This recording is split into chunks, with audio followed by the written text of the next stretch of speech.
কিন্তু আসিফ নজরুল সে কিন্তু বলেছিল আপনারা উপদেষ্টা পরিষদ দেখে খুশি হবেন।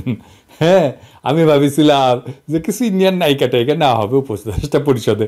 আমি বললাম এখনো আশা আছি, বুঝছাও, শুনতেছি উপদেষ্টা পরিষদের আকার বাড়তেছে। আসিফ নজরুল আশা করি এবার আমাদের হতাশ করবেন না, খুশি করে দিবেন। আপনার প্লিজ লাগে তুই একখান ইন্ডিয়ান নায়িকা ঢুকেন, কাজের কাজ তো কিছু করবে পারছেন না, একটা চেহারা দেখা শান্তি পেলাম ইনি, সমালোচনা কম করলাম ইনি। তো এই আসিফ নজরুল সংবিধানের আলোকে সরকার গঠনের উদ্যোক্তা।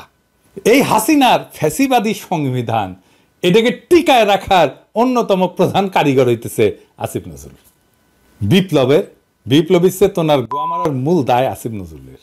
এখন যা যা গ্যাঞ্জাম হচ্ছে না, যা যা প্রবলেম হচ্ছে, এর দায় সম্পূর্ণ আসিফ নজরুলকে নিতে হবে। দাম যে একটা কাঁচামরিচের দাম যে 3 টাকা, এটার দায়ও আসিফ নজরুলের। কেন সেটাও আমি প্রমাণ করে দেবনি। 2 নাম্বার হইতেছে বিপ্লবী চেতনার যে একটা মোরাল ডিফিট, নৈতিক যে পরাজয়, এটা আসিফ নজরুলের হাতে। কারণ ওই পিছে শেখ মুজিবের ছবি নিয়ে অফিস করা, যে মুজিবের মূর্তি ভাঙা বিজয়কে চিহ্নিত করা হয়েছে, তার ছবি পিছে না রাখলে কি হইতো? আইনত তো কিছুই হইতো না, তাই না? ওরা তো কেউ মামলা দিত না, তাই না? কিন্তু আমরা মরালি হাই গ্রাউন্ডে থাকতাম, সেটা নিজের হাতে আসিফ নজরুল নষ্ট করেছে। আর এই পাওয়ারফুল উপদেষ্টা, যার আসলে অনেকেই কয় উপপ্রধান উপদেষ্টা নাকি, ওই মানে আসিফ নজরুল, তার আশকারায় বিজেপির মিডিয়াতে ধর্ম উপদেষ্টা শেখ মুজিব বন্দনা করে। দেখেন শহীদ সাহেব ছবি রাখে পিছে, এমনকি নাহিদের রুমের ছবি মুজিবের। কেউ কেউ বলে আগে ছিল, এখন নাই নাহিদের রুমে। এক মুহূর্ত থাকবে কেন? ওইটাই তো বিপ্লবের সাথে বিশ্বাসঘাতকতা। এবং হুমকি কলে হাসিনার মন্ত্রীরাও কখনো দেয় নাই। কি উপদেষ্টা সাহেব, আপনার সাইবার টিম আছে, এটা প্রফেসর ইউনূস জানে, সেটার লেলায় দেবেন? হ্যাঁ, কারণ আপনাকে অপমান করেছে ফেসবুকে লিখে। আমি লিখে সিপি গ্যাং ছিল, আপনার কি খালিদ গ্যাং আছে? হ্যাঁ, আপনি এই কাজ করান আলেমদার দিয়া, খুব ভালো। হাসিনার মন্ত্রীরা কথা বলে নাই, হুমকি দেয় নাই। অনেকে বলে এই সরকারকে এত ক্রিটিসাইজ করা ঠিক না, এর একটু সময় টময় দেওয়া উচিত। সরকার হইতেছে বান্দরের মতো। ওই বান্দরের মতো গল্প জানেন? এই যে এক রাজার এক বান্দর ছিল, সিংহাসনে বসার আগে বান্দরের পাছায় রাজার 2টা বাড়ি, তাচ্ছে বাড়ি, এদিকে সে 2টা সপাং সপাং শব্দদান হওয়া হচ্ছে। তারপরে সিংহাসনে বসতো। তো মন্ত্রীরা কয় এটা অবলা প্রাণী, হুদাই মারেন কেন? সে তো কিছু করে নাই। সে তো রাজা কইতেছে যে আচ্ছা আজ থেকে মারবো না, দেখবেন নি কি হয়। তো পরদিন মাইর না খাইয়া বান্দর ভাবলো ভালোই তো, তো চুপচাপ বসে আছে। পরদিন আবার দেখে মারে নাই, তাহলে আরো ভালো তো, কাছে এসে বসিছে। তারপরের দিন মার না খাইয়া কোলে উঠে বসিছে। তারপরের দিন মার না খাইয়া মাথায় উঠে বসিছে। তারপরের দিন মার না খাইয়া মাথায় উঠে পেশাব করে দিছে। এটা ইন্টারেস্ট আছে, স্বার্থের সংঘাত বলে এটাকে বিদেশে। এটা কিন্তু বিদেশে হইলে একটা বিধিগিচ্ছিরি অবস্থা হয়ে যেত। বাংলাদেশে কনফ্লিক্ট অফ ইন্টারেস্টে মামলা টামলা করা যায় না, কিন্তু কাজটা অনৈতিক। এই যে অ্যাটর্নি জেনারেল নিয়োগ দিল, কার সাথে পরামর্শ কইরা? আসিফ নজরুল এখন কবে, আমি তো দেই নাই, এটা শপথের আগে নেওয়া হয়েছে।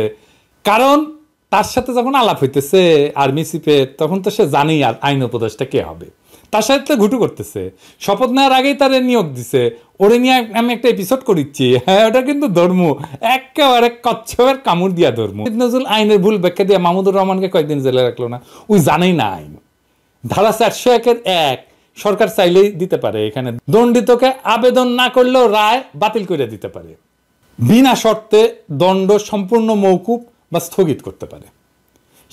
সেই ক্ষমতা সরকারকে দেওয়া আছে এই ধারায়। এই ধারার 2 উপধারা অনুসারে খালেদা জিয়ার সাজা স্থগিত করা হয়েছিল। তবে 401 1 ধারা অনুসারে আবেদন না করলেও দণ্ড মৌকুব করতে পারে। কেন করা হইল না? এটা সাবের হোসেন চৌধুরীর একদিনে 6টা হত্যা মামলায় জামিন দিছে। আর আসিফ নজরুল কইছে উনি নাকি ভদ্রলোক। ওই প্রথম আলো কানেকশন আর কি, ওই আবার conflict of interest.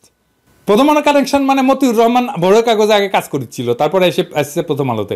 Motiur Rahman এটা নেগোসিয়েট করেছে। আবার conflict of interest Asif Nazrul প্রথম আলোতে লেখে। সেই কিন্তু প্রথমে কইছিল আওয়ামী লীগ ঐতিহ্যবাহী দল, আওয়ামী লীগ নিষিদ্ধের পক্ষে সে না। শুনেন, দেখেন মাহফুজ করছে কি 1 ইঞ্চিও জমি ছাড় দেওয়া হবে না। এটা টু লেট মাহফুজ। আমি প্রথম থেকে কইতেছি কি করতে হবে, বিজয়কে কিভাবে সংহত করতে হবে, পই পই করে বলছি। ছাত্রদেরকে কি করতে হবে, কি কি কর্মসূচি দিতে হবে, সব কিছু বলছি, সব কিছু। এমনকি পুলিশকে কিভাবে রিঅর্গানাইজ করতে হবে, কিভাবে ছাত্র পুলিশ বানাইতে হবে, সব বলে দিছি। এমনকি আহতদের, আপনারা জানেন না, আহতদেরকে কিভাবে চিকিৎসা করতে হবে সেটা বইলে দিছিলাম, কেউ কথা কানে তোলে নাই। চোর পলাইছে তো এখন বুদ্ধি বেড়াইতেছে সবার। আমি নিজে ছুটি নিয়ে অফিস থেকে দেশে যাইয়া বিপ্লবী শক্তিকে সংহত করার কাজ করতে চাইছিলাম, ফাত্তাই দিল না প্রফেসর ইউনূসের সরকার। এখন টনক রয়েছে সবার। আসিফ নজরুল জিন্দেগিতে কখনো রাজনীতি করে নাই। সংগ্রাম থেকে কিভাবে সংগঠন তৈরি করতে হয়, বিজয়কে সংহত করতে হয়, বিপ্লবী চেতনাকে কিভাবে জাগায় রাখতে হয়, ইনস্টিটিউশনালাইজ করতে হয় কিভাবে বিপ্লবী শক্তিকে, তার কিছুই সে জানে না, কোনোদিন সে করে নাই, জানার কথাও না। এমনকি সরকার কিভাবে চালাইতে হয় সেটাও জানে না। সরকারকে স্টেক হোল্ডারদের সাথে সবসময় ডায়ালগ করতে হয়। স্টেক হোল্ডারদের সাথে ডায়ালগ ছাড়া সরকার চালানো যায় না। স্টেক হোল্ডার কে সেটাই জানে না, ডায়ালগ তো দূরের কথা। যাই হোক, অনেক শান্তিং দিলাম আসিফ নজরুলের, তাই না? এটা রিকোয়েস্ট করি শান্তি চুক্তি, ওর সাথে শান্তি চুক্তি করবো আর কি। তো আসিফ নজরুল, আপনার আর কিছু কমু না, যদি একটা রিকোয়েস্ট আমার রাখেন। কখনো তো কিছু চাই নাই, তো একটা জিনিস চায় দেখি, এই যে উপদেষ্টা পরিষদের আকার নাকি বাড়ানো হবে, পত্রিকার দেখলাম দেবপ্রিয়রে নিবেন, হ্যাঁ দেখলাম কোনো বেসরকারি মেডিকেল কলেজের কোন প্রফেসরে বানাইতেছেন, সত্য মিথ্যা জানি না, পত্রিকায় দেখেছি আর কি।